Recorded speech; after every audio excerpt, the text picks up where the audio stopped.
அன்புடை நெஞ்சங்களே, த discipline of perception எண் 125. சரியான செயல், ரைட் ஆக்ஷன். நீங்கள் தான் பணித்திட்டம். You are the project. தன்னுடைய சொந்த பகுத்தறிவுத்தான் ஒரு நல்ல மற்றும் அற்புதமான மனிதரின் வேலைக்கான கச்சா பொருள். உடல்தான் ஒரு மருத்துவரின் வேலைக்கான கச்சா பொருள். உழவு நிலம்தான் ஒரு உழவரின் வேலைக்கான கச்சா பொருள் என்கிறார் எபிடெக்டஸ் டிஸ்கோர்ஸ் என்ற நூலில்.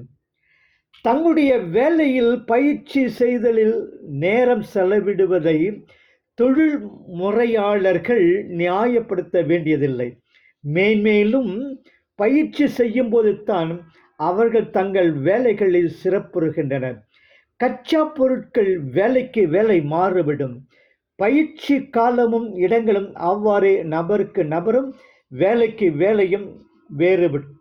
இவற்றில் உள்ள ஒரே பொதுவான அம்சம் படிப்படியான முன்னேற்றமும் செயல்திறனும் தான். ஸ்டாயிக்குகளை பொறுத்தவரை நீங்கள் மிக அதிகமாக பயிற்றுவிக்க வேண்டிய சொத்து உங்கள் மனம்தான்.